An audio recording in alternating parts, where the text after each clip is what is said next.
Shalom Bapak Ibu Saudara-saudari yang ada di rumah. Mari kita siapkan segenap hati kita. Kita mau menghadap Tuhan. Mari kita tundukkan kepala. Kita mau berdoa kepada Tuhan. Bapa di dalam surga, kami ucap syukur untuk segala berkat penyertaan perlindungan Engkau Tuhan. Ajar kami Tuhan, agar kami boleh terus mengiringi Engkau Tuhan, sampai kesudahannya nanti. Kami boleh bertemu muka dengan Engkau Tuhan. Kami serahkan ibadah kami pada hari ini ke dalam tangan Engkau. Beracaralah di dalamnya Tuhan. Haleluya.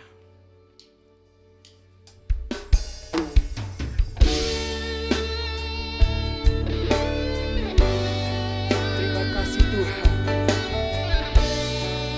Sebab hanya Engkaulah kekuatan di dalam hidup kami. Ajar kami terus Tuhan, agar kami boleh mengiring Engkau. Haleluya. Bersama-sama kita katakan, kekuatan di jiwaku, ketenangan di batinku, ada dalam hadirat-Mu, ku menyembah-Mu.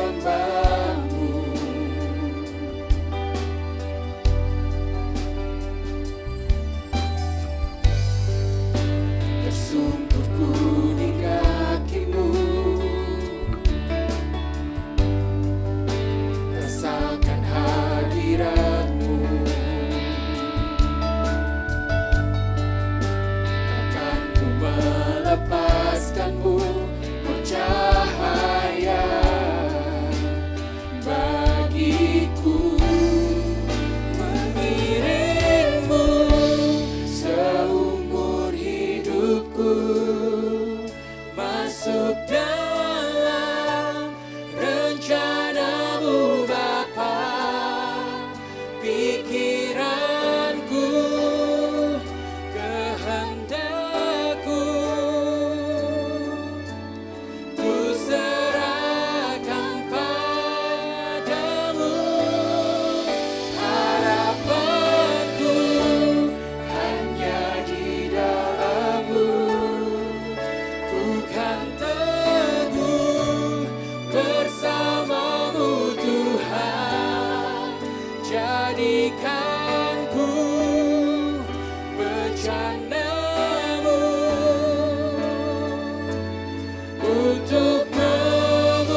memuliakan-Mu Tuhan.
Syukur bagi-Mu Tuhan.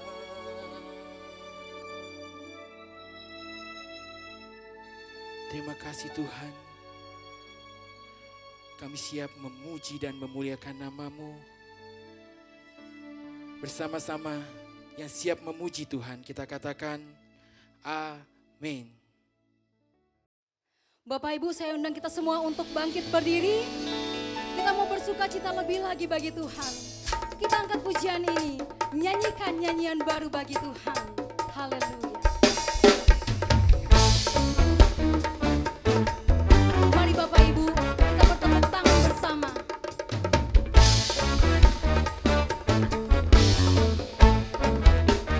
Katakan, nyanyikan nyanyian baru bagi Tuhan.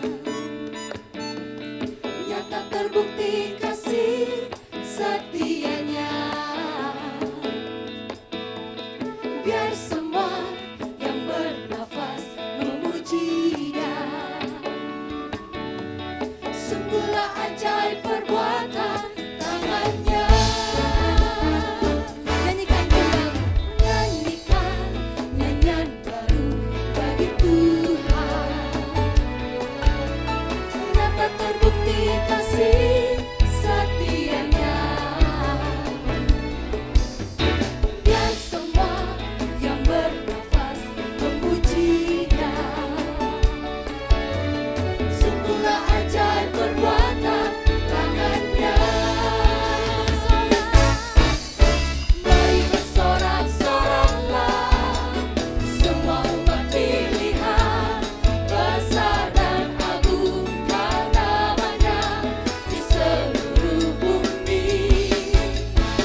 Ibu, saya persilahkan untuk duduk kembali.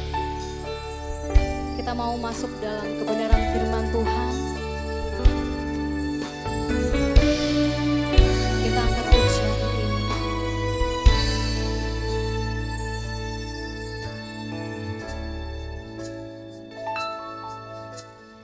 Firman-Mu berkata Kau besertaku,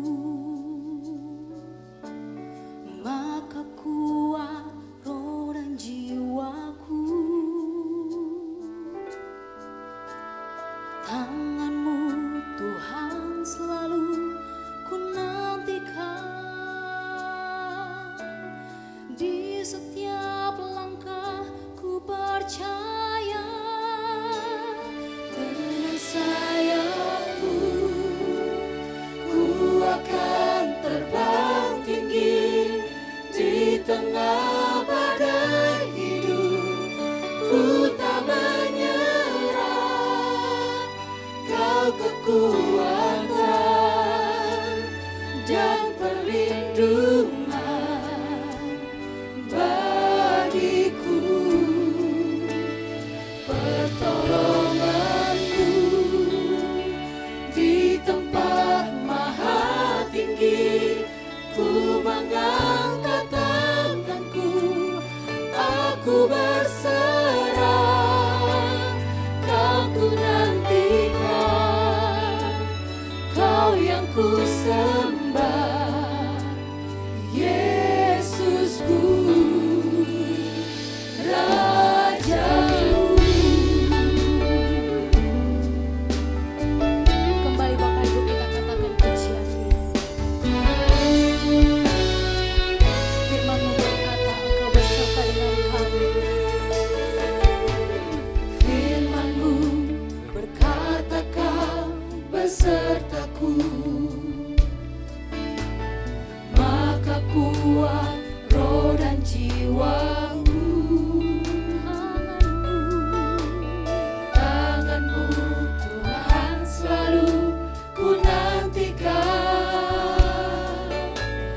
di setiap langkah ku percaya.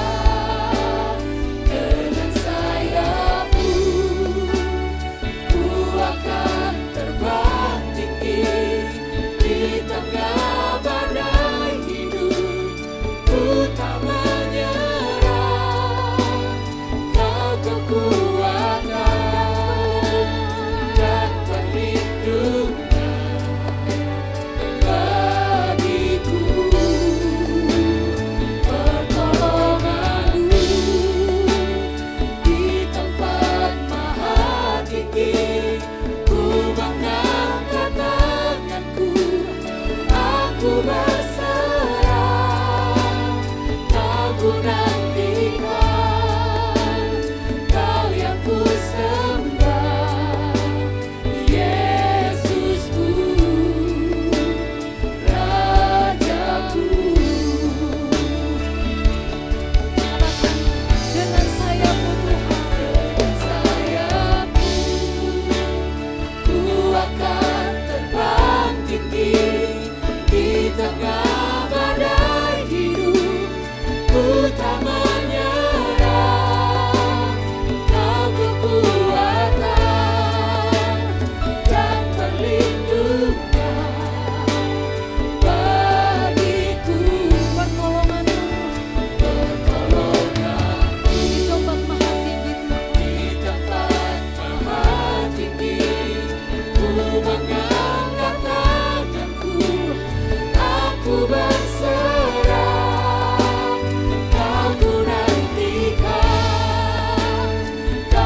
Bapak Ibu Saudara yang terkasih di dalam nama Tuhan Yesus Kristus, mari kita berdoa.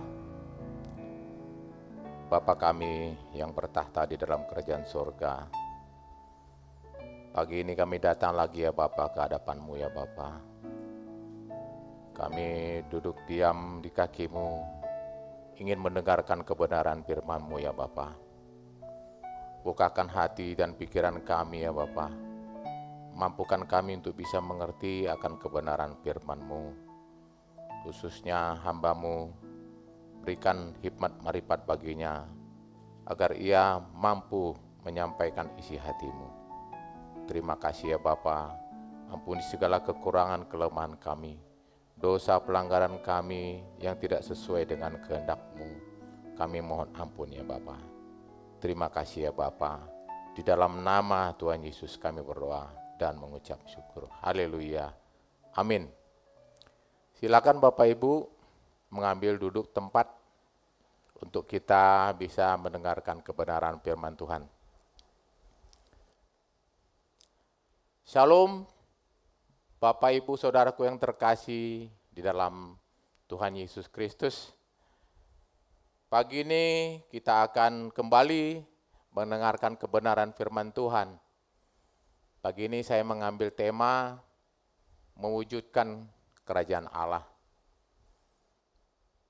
Banyak orang Kristen yang belum mengerti, bahkan menyadari bahwa setelah menjadi orang percaya, berarti terhisap sebagai warga kerajaan sorga.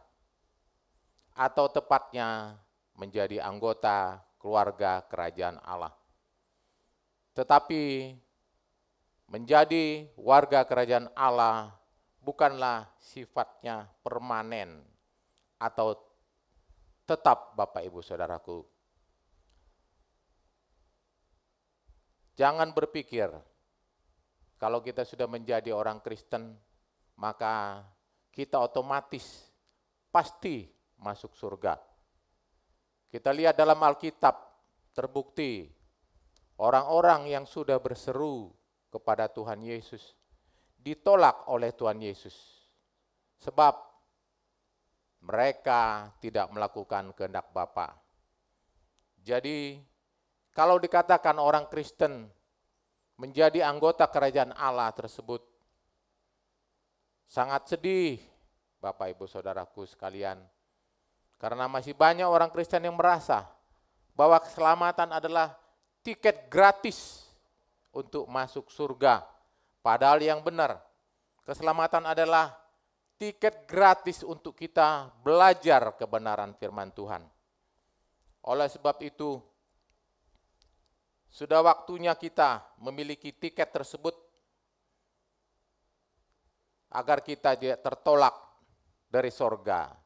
Kita harus belajar menjadi umat yang layak bagi Dia sebagai warga kerajaan surga. Bapak Ibu Saudaraku yang terkasih di dalam Tuhan Yesus Kristus. Tuhan Yesus berkata di dalam Matius 6 ayat 33, "Tetapi carilah dahulu kerajaan Allah dan kebenarannya." Carilah dahulu kerajaan Allah dan kebenarannya, maka semuanya itu akan ditambahkan kepadamu. Bapak Ibu, di sini dikatakan mencari dahulu kerajaan Allah.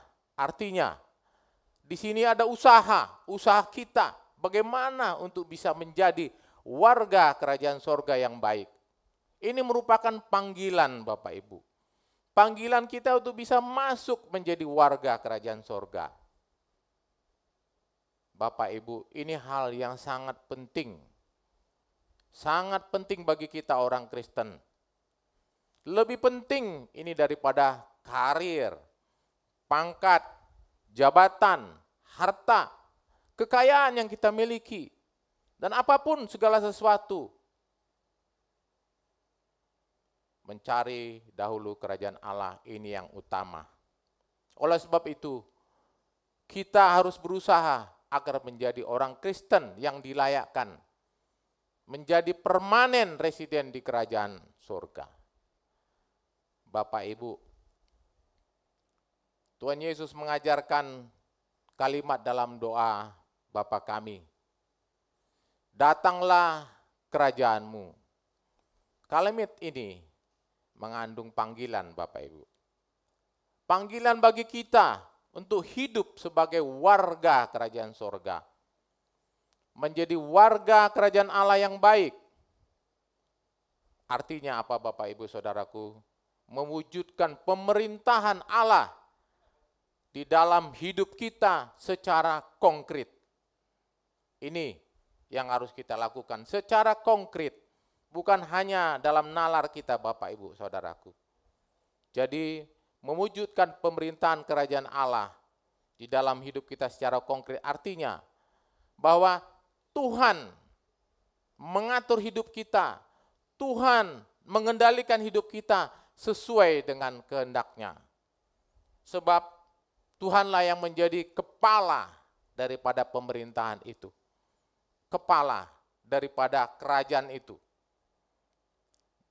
Bapak, Ibu, Saudaraku yang terkasih, mewujudkan kerajaan sorga berarti berprinsip.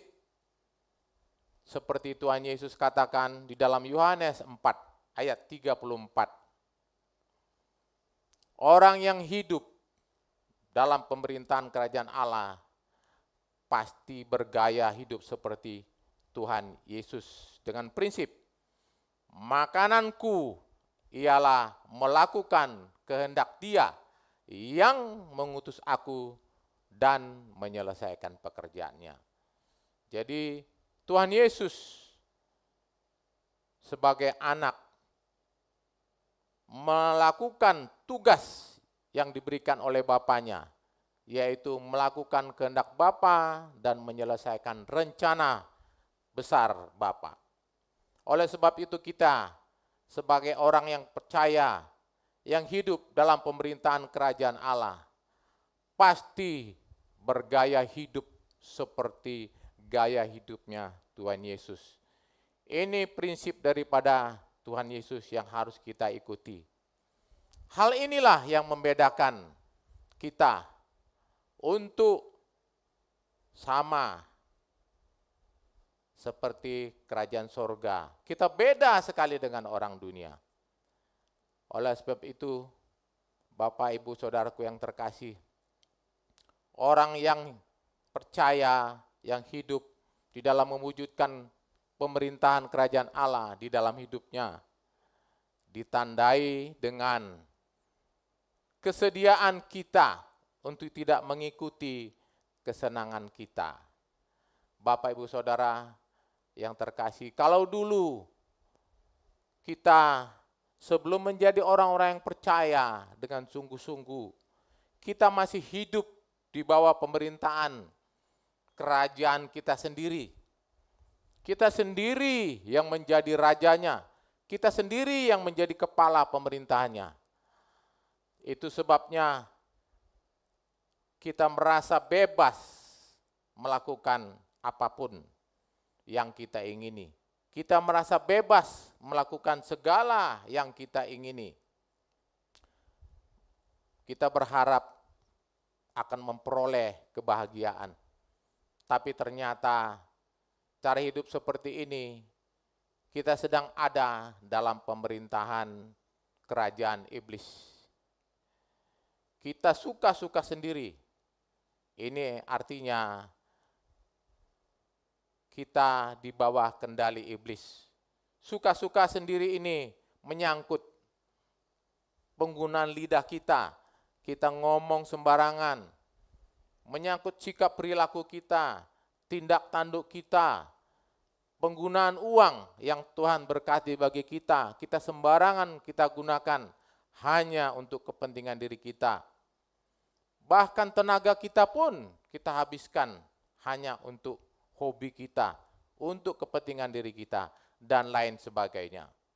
Bapak, Ibu, Saudaraku yang terkasih di dalam Tuhan Yesus, hidup kebebasan seperti itu sebenarnya justru ada di dalam tawanan atau ada dalam penjara. Tetapi Kalau kita sebaliknya bersedia hidup sesuai dengan kehendak Tuhan, artinya kita selalu mempersoalkan apakah sesuatu yang kita lakukan sudah menyukakan hati Tuhan atau belum menyukakan hati Tuhan. Tentu saja Bapak Ibu Saudaraku, kita berusaha selalu melakukan segala sesuatu sesuai dengan keinginan dan kehendak Bapa.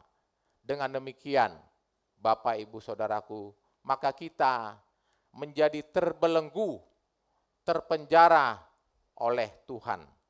Keterikatan atau terbelenggu atau terpenjara oleh Tuhan justru seperti ini merupakan kemerdekaan.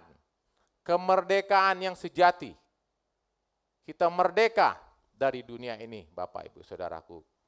Dengan demikian, ciri yang pasti pada orang yang mewujudkan kerajaan Allah dalam hidupnya adalah berprinsip seperti Tuhan Yesus katakan tadi, bahwa makananku ialah melakukan kehendak Dia, melakukan kehendak Bapa dan menyelesaikan pekerjaannya. Ini Bapak Ibu harus yang kita ingat, yang merupakan ciri yang pasti kalau kita sebagai orang percaya yang mewujudkan pemerintahan kerajaan Allah. Paulus juga mengatakan prinsipnya di dalam 1 Korintus 10 ayat 31. Jika engkau makan atau jika engkau minum atau jika engkau melakukan sesuatu yang lain, lakukanlah semuanya itu untuk kemuliaan Allah. Ya, jadi Bapak Ibu, saudaraku yang terkasih, apapun yang kita lakukan, tadi dikatakan baik kita makan, baik kita minum, melakukan apapun, kita harus berbuat itu untuk kemuliaan Allah. Bapak Ibu Saudaraku, sangat diharapkan bahwa hal ini menjadi irama hidup kita yang tidak akan pernah bisa berubah untuk selamanya sampai Tuhan memanggil kita, Bapak Ibu. Kita jadikan irama kita ini dalam hidup kita, dalam keseharian kita. Apapun yang kita lakukan, mari kita untuk selalu bisa memuliakan Tuhan. Bapak Ibu, inilah orang-orang yang melakukan kehendak Bapa. Tentu mereka adalah orang-orang yang pasti dikenal oleh Tuhan untuk masuk ke dalam kerajaannya.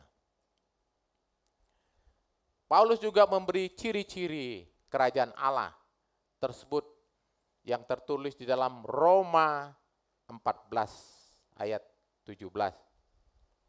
Yang berbunyi, sebab kerajaan Allah bukanlah soal makanan dan minuman, tetapi soal kebenaran, damai sejahtera, dan sukacita di dalam Roh Kudus. Ayat ini hendak menegaskan bahwa kerajaan Allah harus merupakan sebuah gaya hidup yang diperagakan secara konkret oleh kita orang percaya.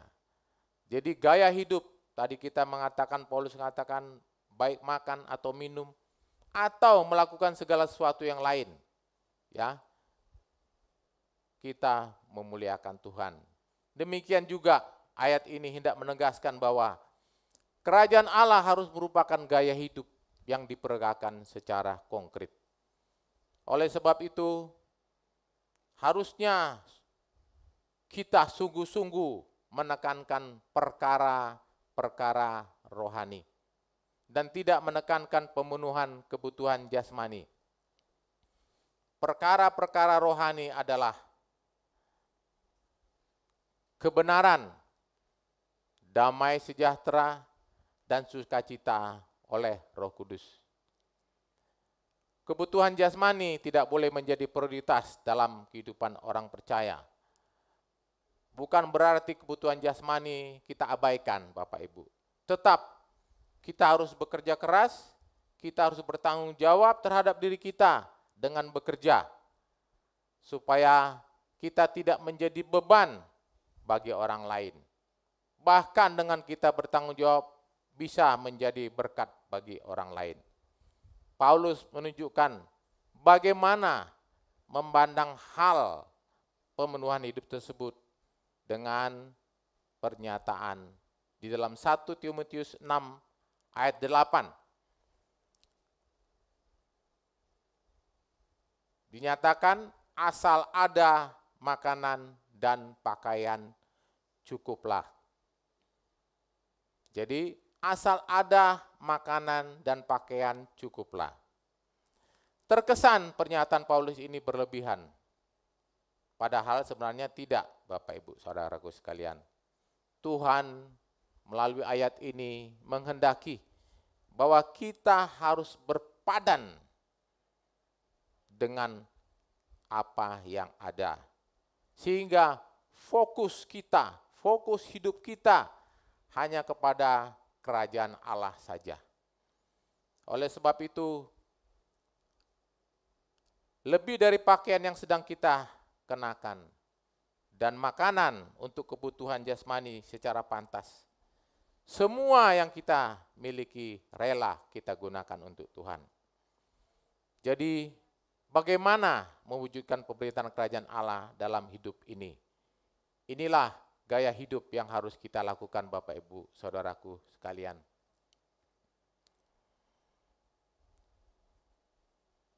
Paulus juga menyebut di dalam Lukas 9 ayat 58. Dikemukakan oleh Tuhan dalam Lukas 9 ayat 58 ini, serigala mempunyai liang dan burung mempunyai sarang, tetapi anak manusia tidak mempunyai tempat untuk meletakkan kepalanya. Ini Bapak Ibu, artinya apa? Di sini Tuhan Yesus hendak menegaskan bahwa kita harus berani untuk selalu berjuang, berani tidak hidup nyaman. Karena apa? Tuhan Yesus sendiri telah memperagakannya lewat ayat ini. Anak manusia tidak mempunyai tempat untuk meletakkan kepalanya. Jadi Tuhan Yesus hidup bukan mencari kenyamanan di bumi, tetapi selalu berjuang untuk melakukan kehendak Bapa dan menyelesaikan rencana Bapa. Bapak Ibu Saudaraku yang terkasih, jika kita sudah bisa memahami hal tersebut, maka kita akan masuk dalam proses hidup dalam kebenaran. Tuhan Yesus menyatakan bahwa kerajaan Allah adalah kebenaran. Kata kebenaran dalam ayat ini, dalam bahasa Ibraninya dikaiosune. Artinya, kelakuan yang benar sesuai dengan tuntutan kesucian Tuhan. Tuhan mengatakan di dalam Matius 5 ayat 20, jika hidup keagamanmu tidak lebih dari hidup keagamaan ahli-ahli Taurat dan orang-orang Farisi, sesungguhnya kamu tidak akan masuk ke dalam kerajaan sorga. Bapak Ibu Saudaraku yang terkasih, hidup keagamaan di sini disebut dikaiosune atau dalam bahasa Inggrisnya righteousness.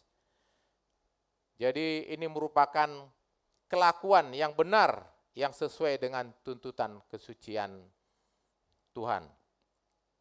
Kalau dikatakan bahwa kebenaran orang percaya harus melebihi ahli-ahli Taurat dan orang Farisi.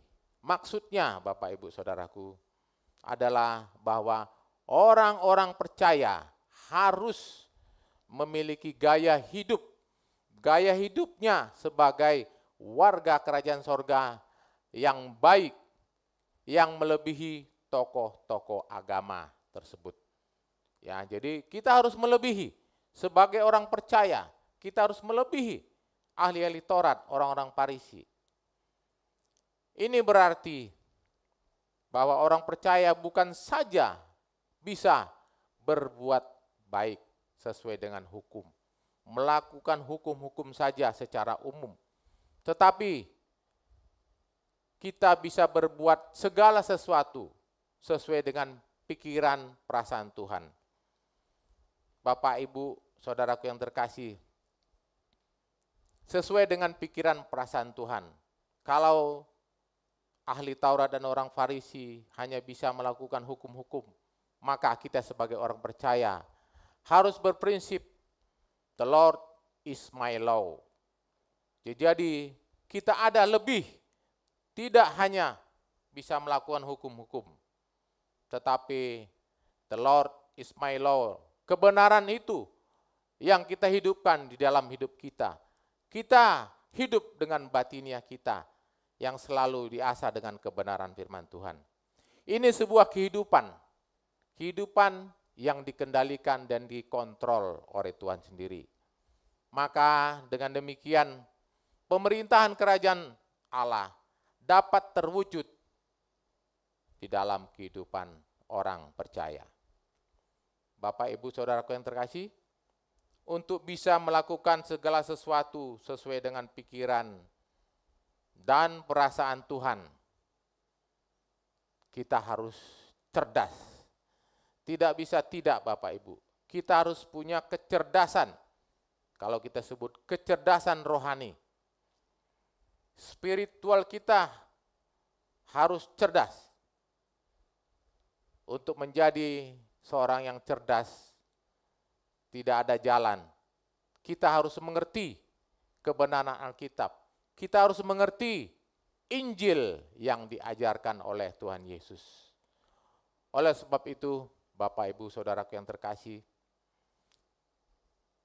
seseorang tidak akan bisa mewujudkan pemerintahan kerajaan Allah kalau tidak tekun belajar firman Tuhan. Dikatakan di sini belajar firman Tuhan. Kalau belajar, kita lihat dulu kita belajar. Belajar prosesnya ada. Jadi tidak bisa serta-merta, instan. Kita belajar mulai dari TK. Kita belajar mulai dari SMP, SMA, sampai kepada perguruan tinggi. Jadi ada proses yang terus-menerus, yang continue, Bapak Ibu. Namun di sini katakan tekun. Tekun itu ada perjuangan, ada usaha di dalamnya. Sehingga kita bisa menjadi cerdas. Oleh sebab itu, jelas sekali bahwa kebodohan itu akan membinasakan. Kalau kita bodoh, tidak mengerti kebenaran firman Tuhan, akan membinasakan kita. Kita tidak tahu, kita tidak bisa sepikiran dan seperasaan dengan Tuhan. Gaya hidup kita, gaya hidup yang dunia. Filosofi hidup kita, filosofi dunia. Oleh sebab itu Bapak, Ibu, saudaraku yang terkasih, gaya hidup kita harus bentuk. Kita harus tekun belajar kebenaran firman Tuhan, agar gaya hidup kita bisa seperti gaya hidup Tuhan Yesus. Selanjutnya ciri yang mau mewujudkan pemerintahan kerajaan Allah adalah suasana jiwa kita tidak terpengaruh oleh dunia sekitar kita. Jadi kalau kita mau mewujudkan suasana pemerintahan kerajaan Allah di dalam hidup kita, maka jiwa kita tidak boleh terpengaruh oleh dunia ini. Pikiran kita tidak boleh terbawa. Mindset kita, cara berpikir kita adalah cara berpikir seperti Tuhan Yesus. Sehingga kita menjadi sepikiran, seperasaan dengan Tuhan Yesus. Ini berarti suasana jiwa kita tidak boleh tunduk kepada dunia sekitar kita. Dengan demikian damai, sejahtera, dan sukacita tidak boleh tertopang oleh perkara-perkara dunia. Seperti misalnya harta, kekayaan. Damai sejahtera orang percaya harus tertopang oleh perkara-perkara rohani, perkara-perkara sorgawi. Oleh sebab itu, perkara rohani adalah kehidupan yang menikmati persekutuan dengan Tuhan dan menantikan wujud nyata secara fisik. Jadi Bapak Ibu Saudara yang terkasih, perkara rohani adalah kehidupan, menikmati persekutuan dengan Tuhan, menjalin komunikasi terus-menerus dengan Tuhan, dan menantikan wujud nyata secara fisik nanti Tuhan Yesus yang akan datang. Bapak Ibu, inilah damai sejahtera yang melampaui segala akal yang Tuhan berikan kepada kita orang percaya. Damai sejahtera yang Tuhan berikan tidak sama dengan damai sejahtera yang dunia berikan kepada kita. Yohanes 14 ayat 27. Bapak Ibu Saudaraku yang terkasih, tadi dikatakan di Yohanes 14 ayat 27, damai sejahtera ku tinggalkan bagimu, damai sejahteraku ku berikan kepadamu. Dan apa yang kuberikan tidak seperti yang diberikan oleh dunia kepadamu. Janganlah gelisah dan gentar hatimu. Jadi Bapak Ibu, Tuhan menghendaki agar kita membangun kerajaan Tuhan.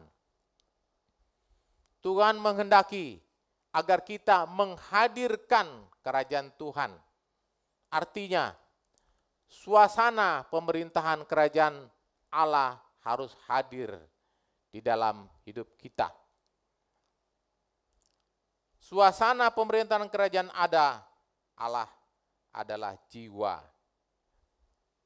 Suasana pemerintahan kerajaan Allah adalah jiwa. Jiwa yang dikuasai oleh kerinduan kita terhadap perkara-perkara sorgawi. Yaitu penghargaan kita kepada nilai-nilai kekekalan. Ini Bapak Ibu Saudaraku, ya.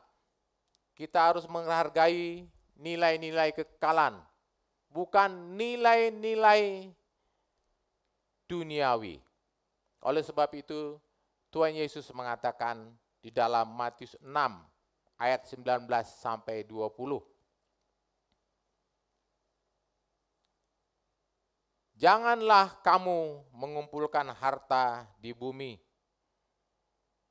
Di bumi ngengat dan karat merusakkannya, dan pencuri membongkar serta mencurinya. Tetapi kumpulkanlah bagimu harta di surga. Di surga ngengat dan karat tidak merusakkannya, dan pencuri tidak membongkar serta mencurinya. Bapak, Ibu, Saudaraku yang terkasih, masih banyak orang yang salah mengerti terhadap ayat ini. Sekilas ayat ini mudah pengertiannya, tetapi sebenarnya tidak demikian Bapak Ibu. Ayat ini mengajarkan kita, pengertian kita, agar kita mudah, tidak seperti yang sebenarnya. Kita harus melatih diri kita. Jadi tidak mudah untuk mengerti. Kita harus melatih agar tidak terikat dengan hal-hal yang dunia. Tadi dikatakan terikat dengan hal dunia. Maksudnya apa Bapak Ibu Saudaraku? Memiliki penghargaan tinggi terhadap kekayaan dunia.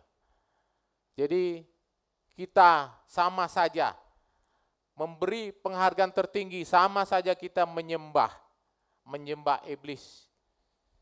Memberi penghargaan yang seharusnya yang kita beri penghargaan tertinggi adalah kepada Tuhan saja. Hanya kepada Dia saja kita menyembah. Sehingga kita memberikan nilai yang tinggi hanya kepada Tuhan. Jangan sampai kepada dunia. Jadi terikat hal dunia di sini maksudnya penghargaan yang tinggi terhadap kekayaan dunia ini, Bapak Ibu. Ya. Makanya hal ini akan membuat seseorang tidak menghargai nilai kekekalan. Kenapa, Bapak Ibu? Karena tadi dia menghargai dunia, hidupnya sibuk dengan dunia ini. Dia mencari harta sebanyak-banyaknya, mencari kekayaan. Dia bekerja keras terus-menerus hanya untuk mengumpulkan harta. Filosofinya sudah dibangun, filosofinya sudah terikat dengan dunia ini. Inilah Bapak Ibu yang harus kita hindarkan. Kalau kita orang percaya, benar-benar percaya, maka kita tadi harus memberi nilai kepada hal-hal yang surgawi, bukan kepada hal-hal yang duniawi. Oleh sebab itu tadi dikatakan, janganlah kamu mengumpulkan harta di bumi. Kenapa? Kita tadi sudah bekerja keras, kita tadi sudah berjuang sekuat tenaga hidup kita. Harta yang kita dapatkan, semuanya itu nanti akan kita tinggalkan. Semuanya itu akan lenyap. Oleh sebab itu Tuhan mengatakan kita harus mengumpulkan harta di sorga. Harta di sorga ini kekal. Kekal untuk selamanya. Tidak akan pernah hilang, unlimited Bapak Ibu. Oleh sebab itu Bapak Ibu, mari kita merubah mindset kita, cara berpikir kita seperti yang dikatakan di Roma 12 ayat 2. Janganlah engkau serupa dengan dunia ini. Berubahlah oleh pembaharuan budimu sehingga kamu dapat membedakan manakah kehendak Allah, apa yang baik, yang berkenan kepada Allah, dan apa yang sempurna. Jadi di sini dikatakan kalau mindset kita, cara berpikir kita bisa kita rubah dengan melakukan pembaharuan budi kita, maka kita akan mengerti apa kehendak Allah. Seperti tadi, kita mengikuti gaya hidupnya Tuhan Yesus. Gaya hidupnya Tuhan Yesus melakukan kehendak Bapa dan menyelesaikan pekerjaannya. Bapak, Ibu, Saudaraku yang terkasih, oleh sebab itu gaya hidup kita sehari-hari jangan sampai kita duniawi. Kita harus berubah tadi cara berpikir kita dengan cara pembaruan budi kita. Budi kita harus berubah, harus ada transformasi. Kalau dikatakan di sini berubah, berubah itu sama dengan kita berbalik. Yang tadinya kita menuju utara, kita berbalik menuju selatan. Ini berubah. Ya, bukan berarti tadi kita ke utara, kita ke barat atau ke timur. Ini tidak berubah. Baru hanya menggeser. Jadi berubah 180 derajat balik kembali. Kembali ke jalan Tuhan. Jadi mindset kita harus berubah. Dengan kita berubah dengan kebenaran firman Tuhan yang terus-menerus kita asup, maka hidup kita akan tahu kehendak Allah, kita akan tahu apa yang baik, apa yang berkenan dan yang sempurna. Bapak, Ibu, Saudaraku yang terkasih,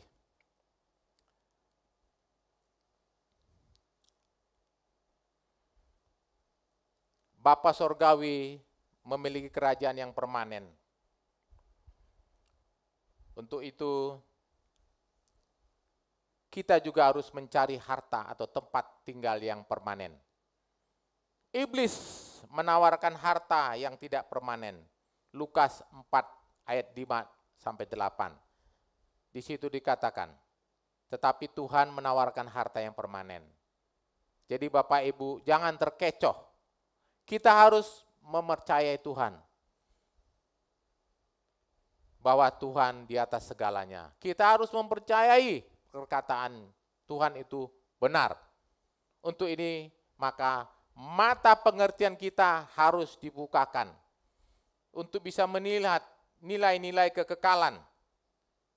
Nilai-nilai kekekalan kerajaan Allah. Oleh karenanya di dalam Matius 6 ayat 22 Tuhan berkata, mata adalah pelita. Jika matamu jahat, gelaplah seluruh tubuhmu. Jika terang yang ada padamu gelap, betapa gelapnya kegelapan itu. Ya, jadi ini Bapak Ibu, ayat ini mengajarkan kita, Tuhan Yesus mengajarkan kita bahwa kita harus mempunyai pengertian yang benar terhadap kehidupan ini. Kita harus punya pengertian terhadap kehidupan ini Bapak Ibu.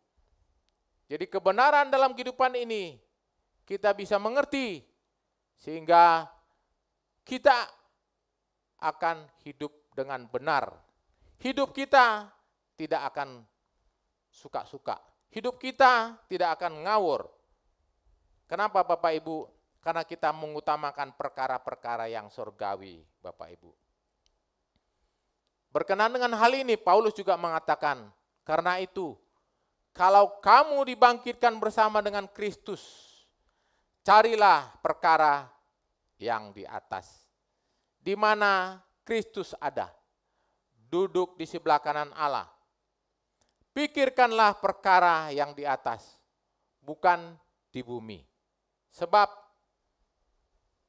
kamu telah mati dan hidupmu tersembunyi bersama dengan Kristus di dalam Allah. Apabila Kristus yang adalah hidup menyatakan diri kelak, kamu pun akan menyatakan diri bersama dengan Dia dalam kemuliaan. Karena itu, Bapak Ibu, Saudaraku sekalian, matikanlah dalam diri kita segala sesuatu yang duniawi. Apa saja itu Bapak Ibu? Percabulan, kenajisan, hawa nafsu, nafsu jahat, dan juga keserahan. Jadi kita serakah. Ini adalah harus kita matikan Bapak Ibu. Jadi semua itu mendatangkan murka bagi Allah. Ini yang dilakukan oleh orang-orang durhaka Bapak Ibu. Kalau dulu juga kita melakukan hal-hal ini, ketika kita masih hidup di dalamnya. Bapak Ibu yang terkasih, pemerintahan kerajaan Tuhan tidak akan terselenggara dalam hidup kita hari ini. Kalau kita masih dikuasai oleh pikiran-pikiran duniawi. Pikiran-pikiran duniawi itu merupakan sarana. Pikiran-pikiran duniawi tersebut merupakan pangkalan. Ya, kalau dalam bahasa Ibrani pangkalan dikatakan topon. Topon itu tempat berpijak. Ya. Tempat berpijak. Jadi pikiran-pikiran duniawi menjadi tempat berpijaknya iblis, pangkalannya iblis yang akan menguasai, yang akan merenggut kehidupan kita, Bapak Ibu. Oleh sebab itu, ini yang harus kita usahakan untuk dirobohkan. Pikiran-pikiran duniawi yang harus kita terus dirobohkan Bapak Ibu. Jadi kita harus berkeras untuk berjuang, ya, untuk mau bertobat Bapak Ibu. Bertobat, Bapak Ibu Saudaraku yang kasih. Kalau kita tahu pangkalan, kita tahu di TNI Angkatan Laut, ya, itu ada pangkalan. Angkatan Laut di Surabaya, ya, di Jakarta sini, Tanjung Priok ada pangkalan, Armada Barat dan Armada Timur. Itu pangkalan isinya semua kemampuan tempur daripada Angkatan Laut. Ya, banyak kapal-kapal tempur yang ada di sana. Nah, inilah pangkalan daripada TNI, di mana kekuatan pertahanan daripada keamanan Indonesia. Nah, demikian juga kita. Kalau pangkalan kita di mana?